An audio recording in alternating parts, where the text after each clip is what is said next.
Hi, team. It was only a few years ago that I finally overcame this really intense fear of public speaking.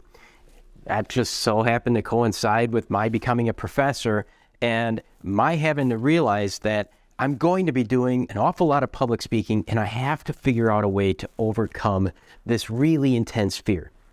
This video is for anyone who has that fear of public speaking and is looking for some strategies that will help them overcome that fear. The first strategy I have is really quite simple. It starts with just taking a break, just pausing and trying to create some context over what's about to happen. Whether it's in the days or weeks ahead, we're going to have a speech. Whether it's a 5-minute speech or an hour-long presentation, and then it's going to be done. At the end of it, our life isn't going to change dramatically. Maybe we'll get a certain grade. Maybe the audience will have thought, yes, we were really interesting, or not the best speaker. And then we go about our day.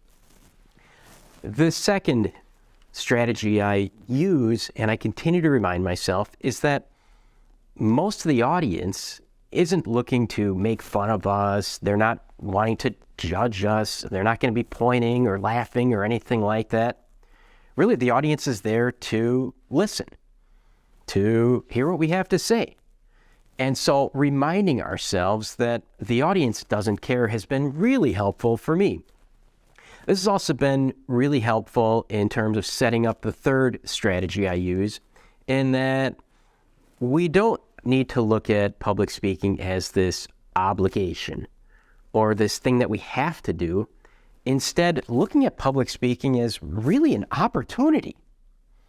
We've been given this opportunity by somebody to share some kind of knowledge or stories that only we know about. And so we have this unique opportunity to share that knowledge, to develop others, or to share these stories with an audience.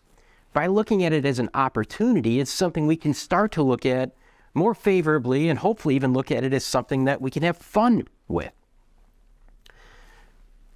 I also like to remind myself, and I share this many times in the classroom, when it comes to public speaking, the only person in the audience who knows what you are going to say is you.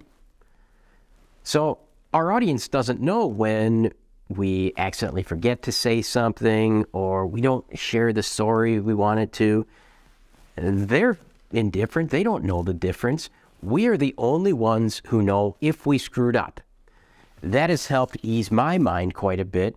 Anytime I accidentally forget to cover something in a lecture or in a presentation, it's okay.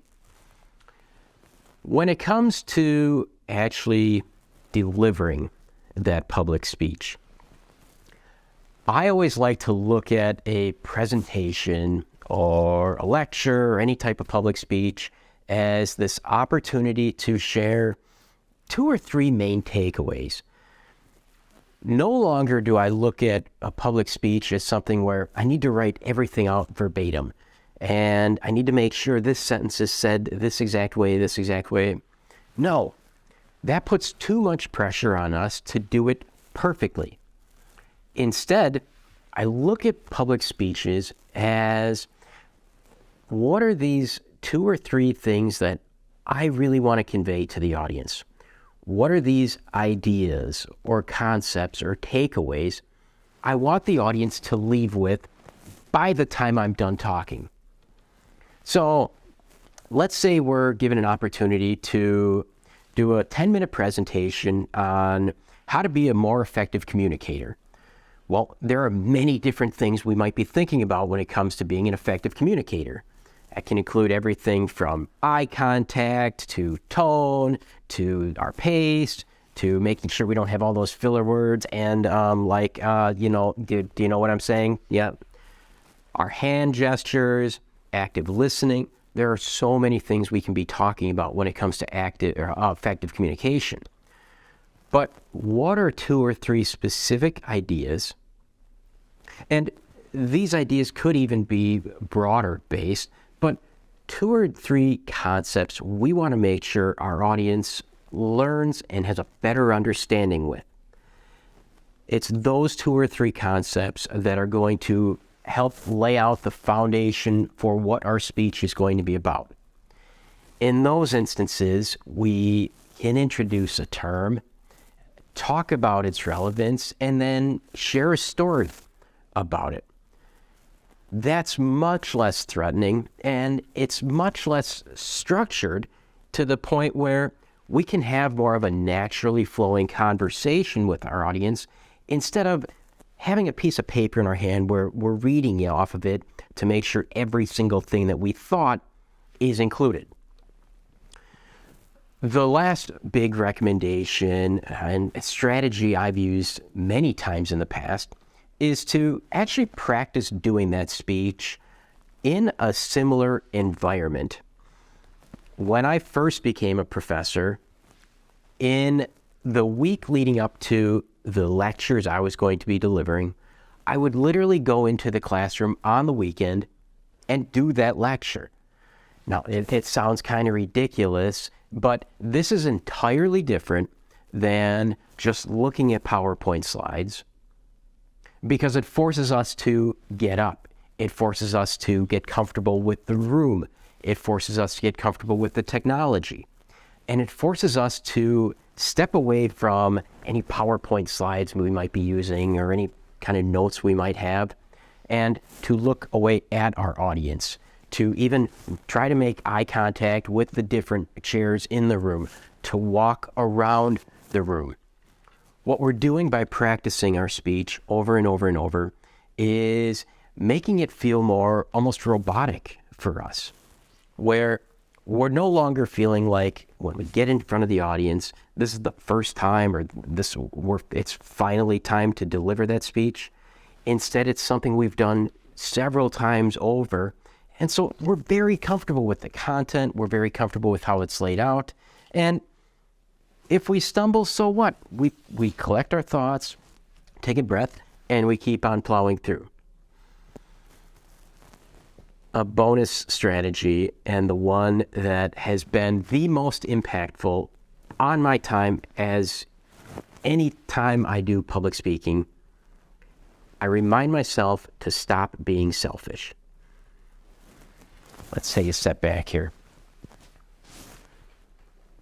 When we think about public speaking, where does our mind go to?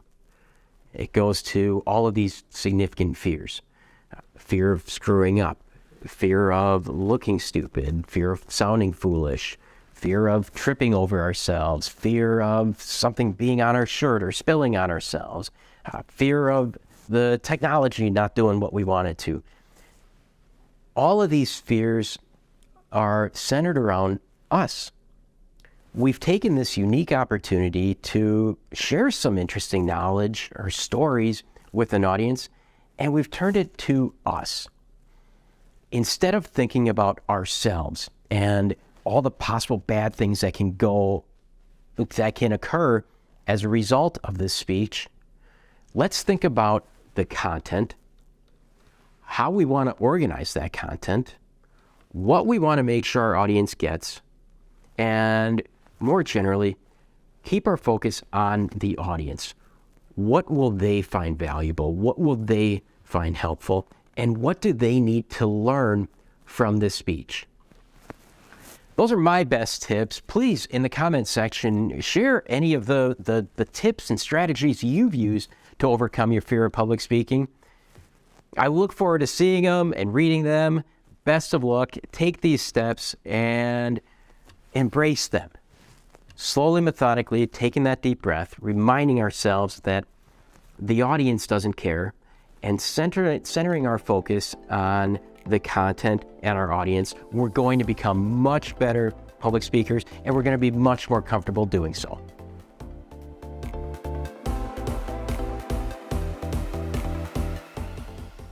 Hey team, if you found this video helpful, hit the subscribe button, as each week we're putting out more videos related to not only the screw-ups I've made in my career, but also the strategies we can use to help us advance in our careers. Time for development. Invest in yourself.